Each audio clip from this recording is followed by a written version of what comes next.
However, in a similar fashion, another team in the AFC North dealing with issues with pass rushers, the Bengals. This is the cheapest team in the history of teams that have amazing quarterbacks. It is really crazy to see. Yes, they've locked down the offensive talent on their side who are very important and key contributors in them being as competitive as they've been since Burrow's been drafted. But this team is completely overlooking the side of the ball that has withheld them from being a competitor each and every year. Their defense. Like right now, Trey Hendrickson is just not at mandatory minicamp. He's the 2024 sack leader. He has 35 sacks over the last 34 games. You do the math. It is a sack a game. We ran the numbers. And he wants a contract extension because he signed one in 2023. He basically becomes a free agent in 26. In this year, he's only set to make $15 million from his base salary. With incentives, it's probably closer to 20, something like that. But this is the issue. Max Crosby's making $35 million a year now, and Myles Garrett is making $40 million a year. Trey Hendrickson is not on those guys' level, but he needs to be sniffing that average annual value for him to feel valued in the system that he's in, especially when he led the league in sacks last year with 17 and a half. And yes, he's 31 years old. Myles Garrett is only turning 30, a day after I'm born. Nick Chubb, day before, Myles Garrett, a day after, all 95s. We got a lot in common. But Trey Hendricks, again, regardless of turning that age, he's just showing that he can continue to be consistent. And I would not predict him falling off a cliff this year or the next and not being able to register double-digit sacks. I just don't see that being possible.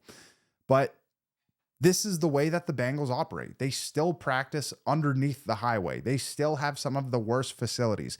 That is the thing with NFL ownership. All this new ownership that's come in from tech billionaires and conglomerate groups, they can throw money at anything, at any contract, buy coaches out, move on quickly. The Bengals have struck gold, but now are afraid to invest money into guys who have actually already contributed for their team. It's like John Middlecoff says it. Cheapness is a disease, and my God, is it? Because the Bengals have already been down this path. They had Jessie Bates, one of the main ingredients in why they went to the Super Bowl in 2021. Obviously, Joe Burrow is the main dish. He is the main guy. He is the reason for the season. Jamar Chase and T. Higgins as well. But on the defensive side of the ball, Jessie Bates was the best safety in the league that season. He had over a 90 PFF grade. He was fantastic. And then they don't match the offer that the Atlanta Falcons give him, which was a 4-year deal for like $65 million or something like that. Top market free safety value. And they just move on.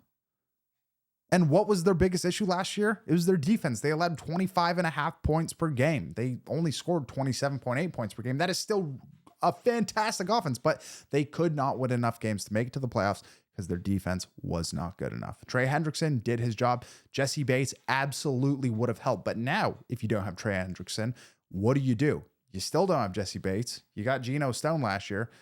He had a lot of interceptions the year before, but still, he's not Jessie Bates. So if Trey Hendrickson moves on, maybe their idea is, well, we drafted Shemar Stewart, so there's our edge. If we lose an older guy who's very productive, we got a young guy to step right in. First of all, you're not getting 17 and a half sacks out of Shemar Stewart, especially as a rookie. It's probably going to take a little while. He had very low sack numbers in the NCAA. The bigger issue, though, is he's not even under contract. So he's standing on the sidelines at mandatory OTAs. Your rookie who you just took in the draft this season, because you can't get a deal done. And you can't get a deal done with the guy who just had 17 and a half sacks for you. So it is really crazy. If I was a Bengals fan, I would be so frustrated. And believe me, if you are a fan of an AFC North team that isn't the Browns, I feel that I am very fair. Obviously, I do not like any of these other teams, but I believe Joe Burrow is the best quarterback in the NFL. I think Lamar Jackson is one of the great players in general that we've ever seen.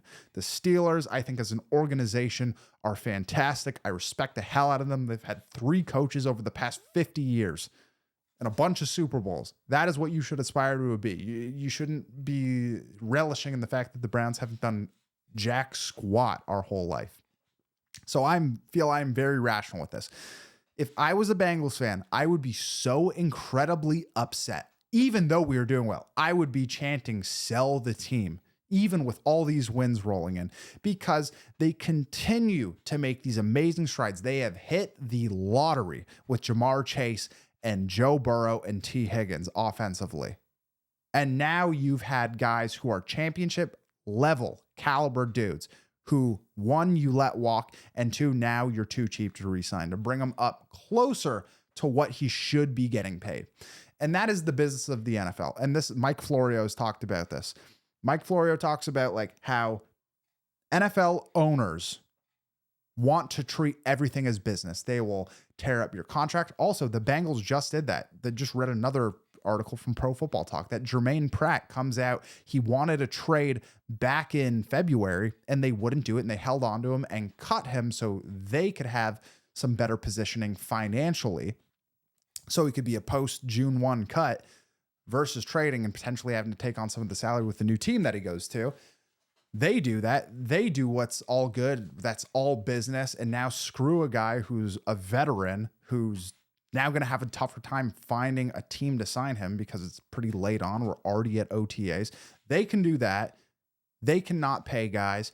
But as soon as a guy like Trey Hendrickson, who has earned the right to renegotiate his contract to get something higher and closer to what he actually deserves, you're just going to basically shun him and paint him in a picture as not being a team player. And thankfully, you have a guy like Joe Burrow advocating for him at the podium and saying to re-sign Trey Hendrickson. But just this approach is pretty crazy. And that is the thing, as a Browns fan, I am eternally grateful for. Yes, this team is bad with money. Absolutely. $230 million to Deshaun Watson is bad money. But this team isn't afraid to pay people. So that is something I am thankful for. Myles Garrett, you want to leave? You want to go to a new team? How about $40 million a year? Okay, we're happy. Let's go. Keep your greats at any cost. At any cost. And that is what is very different with this Nick Chubb situation. Just to put a bow on all of this. Nick Chubb, you actually have rational reasons to move on from this guy. And you get to leave on a high note. Not this like bitter shit throwing session that comes up and is unjustified because these guys are still at the top of their game.